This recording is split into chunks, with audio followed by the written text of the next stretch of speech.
وہ تفرقہ کہ جو دین کے حصے بکھرے کر دیے جائیں وہ تفرقہ ہے، یہ اختلاف ہے،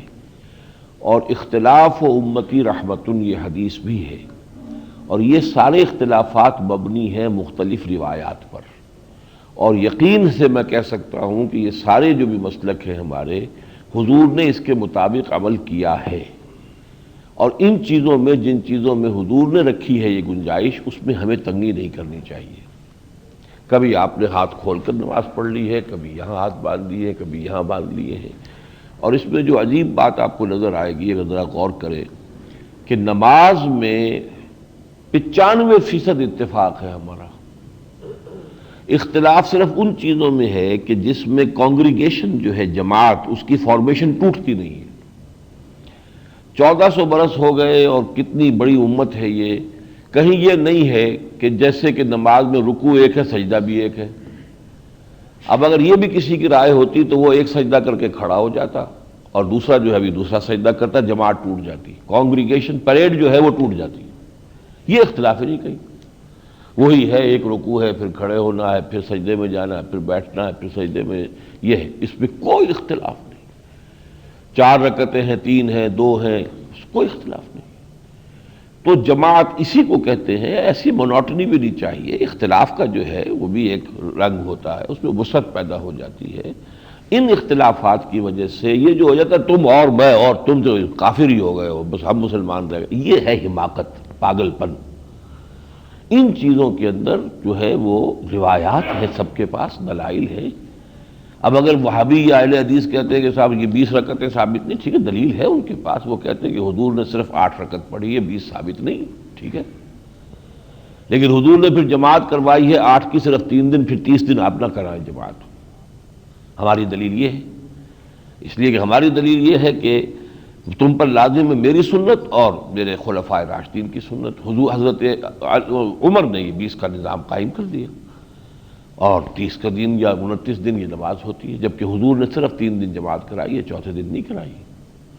کہ اگر یہ میں نے کرائی تو یہ فرض ہو جائے گی تم پر۔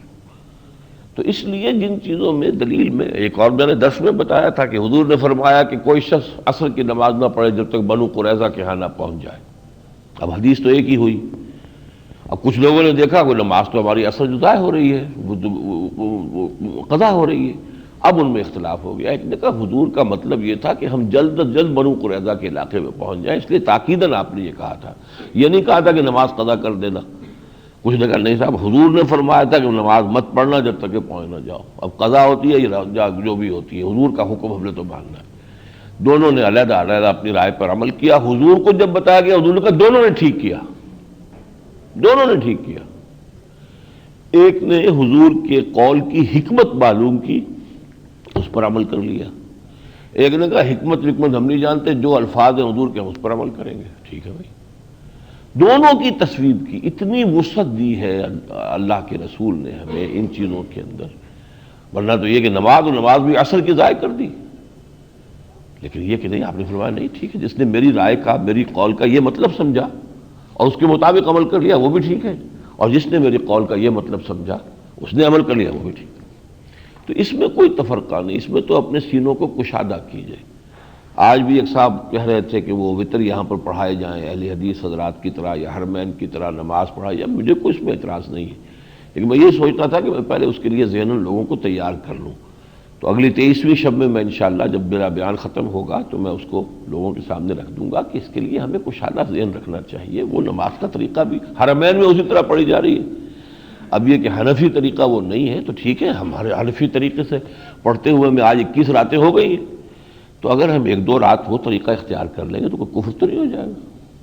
اس میں کشادگی چاہیے، وسعت چاہیے، دلوں کو کھولنا چاہیے۔ ہاں دین کا ایک حصہ بکھرا، کہ اب اطاعت ایک حصے میں اللہ کی ہو رہی ہے، ایک میں جو زمانے کا چلن ہے اس کی ہو رہی ہے، کاروبار میں سود چل رہا ہے، ویسے ہر سال جو ہے عمرہ، یہ ہے بدماشی، یہ ہے بغاوت اللہ سے۔ اس کی کیوں کوئی بھی پرواہ نہیں کرتا، تم بھی سودی کاروبار کرو میں بھی کروں گا، سارا جھگڑا میرا اور تمہارا رفع یدین پہ ہے۔ تم نے ٹانگیں چوڑی کر لی تم میرے ساتھی ہو، تم نے ٹانگیں کم کر دی تم کافر ہو گئے۔ یہ ہے اصل میں، تو اصل ساری گندگی اس میں ہے۔